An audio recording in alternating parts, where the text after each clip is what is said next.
Salut à tout le monde et bienvenue sur la chaîne Investisseur Immobilier. Mon nom c'est Chouruba Wamba, agent immobilier conseiller financier. Aujourd'hui on parlera d'un point également très important. Dans l'immobilier, tous les points sont importants, il n'y a aucun point à négliger. Aujourd'hui on parlera des Kaufnebenkosten, du notaire, du Grundbuch et du Kaufvertrag-Entwurf. En français, c'est quoi? Les Kaufnebenkosten sont les frais supplémentaires, car lorsqu'on achète une maison, on doit apporter des frais supplémentaires, ce qu'on appelle généralement l'apport personnel, pour payer les frais de notaire et les frais du fisc. On va donc commencer par les Kaufnebenkosten, les frais supplémentaires qui varient selon les États en Allemagne.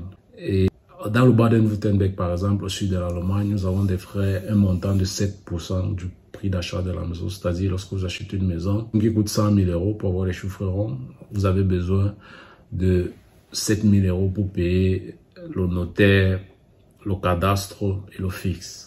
Et les impôts, si on peut le dire comme ça. Et le notaire et le cadastre ont un taux fixe de 2%, donc 1,5% des frais des notaires et 0,5% le cadastre. Mais cependant, le fixe, les Grunderwerbsteuer, diffèrent selon les États. Au Baden-Württemberg, on a 5%, raison pour laquelle 2% des frais des notaires et du cadastre plus 5% font 7%. Mais par contre, dans le Bayern, par exemple, nous sommes à 5,5%. Dans le Hessen, Francfort et les environs, nous sommes à 8%. À Hambourg, nous sommes à 6,5%. Dans le NRW, nous sommes à 8,5% et à Berlin, nous sommes à 8% également. Donc là, c'est le détail de quelques villes juste que j'ai pris. Et là, par exemple, j'ai listé toutes les régions de l'Allemagne avec le taux et le montant total des frais supplémentaires que vous avez besoin lorsque vous achetez une maison. Bon, une fois que les frais supplémentaires sont expliqués, venons-en au notaire. Qui est le notaire? Quel est le travail? Qu'est-ce qu'il fait? Pourquoi est-ce que le notaire est aussi important dans l'achat d'un bien immobilier? Le notaire est la seule personne à genehmigen, c'est-à-dire à permettre qu'une transaction immobilière se passe. Et quel est son travail en principe? Le notaire, en fait, c'est la personne qui se rassure que cette transaction se passe bien, que personne ne soit trompé. Donc, il y a un vendeur, il y a un acheteur et le notaire est au milieu.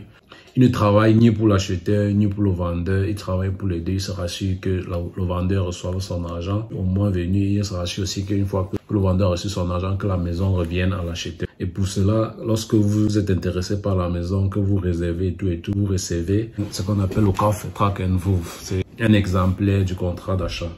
Lorsque vous le recevez et que vous achetez la maison à travers une entreprise, à travers un Bauträger, vous avez 14 jours avant d'aller chez le notaire. Pourquoi 14 jours? Parce que dans les achats conventionnels, par exemple, lorsqu'on achète un téléphone ou un ordinateur, on a 14 jours pour voir si l'objet répond à nos attentes. Si pendant ces 2 semaines-là, l'objet ne nous intéresse pas, on peut bien retourner à l'entreprise ou en acheter, on remet. Mais dans l'immobilier, c'est plutôt le contraire. On a besoin de 14 jours avant d'aller chez le notaire. Donc 14 jours de se décider avant d'aller chez le notaire. Et c'est pourquoi c'est comme ça, parce que lorsqu'on va chez le notaire et qu'on signe, on ne peut plus ressortir du contrat facilement. C'est possible de sortir, on appelle ça Rückabwicklung. Et quand je dis on peut plus sortir facilement, c'est que comme le notaire a déjà travaillé, il va falloir payer ses frais, les frais dont j'ai cité. Et si vous payez, ça sera un peu pour rien si vous ressortez du contrat. Raison pour laquelle ces 14 jours sont très importants. Et pendant ces 14 jours, l'idée c'est quoi? C'est que vous lisez. Chez nous, par exemple, on ne laisse pas le client lire seul. Il peut lire seul s'il le veut, mais s'il a des questions, il les pose et on répond totalement avant d'aller chez le notaire. Généralement, on préfère même le lire ensemble avec le client de ce Kaufvertrag-Entwurf parce que généralement, bon, ça dépend des notaires. Il y a généralement des Kaufverträge de 12 pages, il y en a jusqu'à 15 pages. Parce qu'il y a des notaires qui détaillent vraiment tout, il y a d'autres qui ne disent que le plus important que le client comme le vendeur doit savoir. Et généralement, ils sont des Kaufverträge qui sont standards, c'est-à-dire c'est presque la même chose qui est écrit. La seule chose qui change, c'est le nom du vendeur, le nom de l'acheteur, les informations sur l'appartement qui doit être acheté, les informations sur les banques concernées. Et imaginons que j'achète une maison et que je prends un crédit et que je vais la revendre après 10 ans par exemple. Même pas après 10 ans, même si je vais la revendre par exemple après 5 ans, ça veut dire que j'ai encore de l'argent que je dois à la banque. La banque est également mentionnée dans le contrat d'achat. Et lorsqu'on mentionne la banque, on mentionne également combien d'argent reste qu'il faut verser également à cette banque pour sortir complètement de ce contrat. Mais cette information-là n'a rien à voir avec l'acheteur. Ça a à voir avec le vendeur parce que c'est lui qui doit à la banque et non l'acheteur. Donc,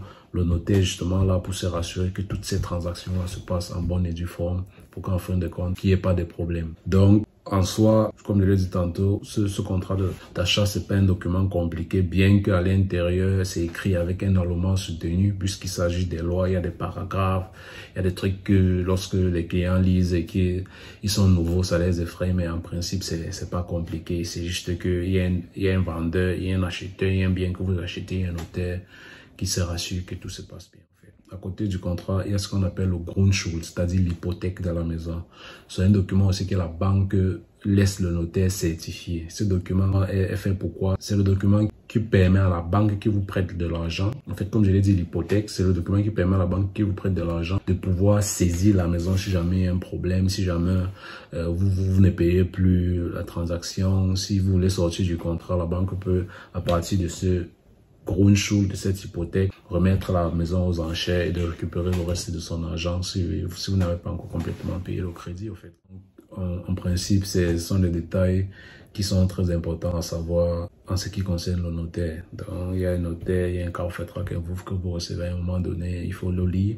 Une information aussi importante, lorsqu'on va chez le notaire, la plupart des clients qui ne sont pas préparés sont généralement surpris du fait que les notaires lisent très rapidement. Très rares sont les notaires qui lisent normalement. La plupart des notaires lisent très rapidement. Pourquoi? Parce que ils reçoivent en longueur de journée des dizaines de clients. Et devant ces clients, ils doivent également lire ces 15 pages, comme je l'ai dit tantôt. C'est ça dont les notaires, c'est la raison pour laquelle ils lisent très rapidement. Mais cela n'empêche que si vous avez des questions pendant la lecture, à tout moment, vous pouvez stopper, poser vos questions et vu que c'est son travail de vous rassurer dans l'achat, il vous répondra, il expliquera tout ce qui est à expliquer. S'il est même rapide, vous pouvez également lui dire d'être un peu lent, ça ne gêne pas, il peut également le faire. Mais le truc, c'est que quand il vous envoie le Kaufvertrag, vous 2 semaines avant, c'est justement pour que vous puissiez le lire tranquillement, pour ne pas le stopper à tous les points. Car s'il savait que le client stoppe le notaire à tous les points, à un moment donné, c'est un peu gênant en fait. Donc, sur ce point-là, c'est tout ce que je peux apporter aujourd'hui. S'il y a des questions, vous pouvez les poser dans les commentaires et on pourra discuter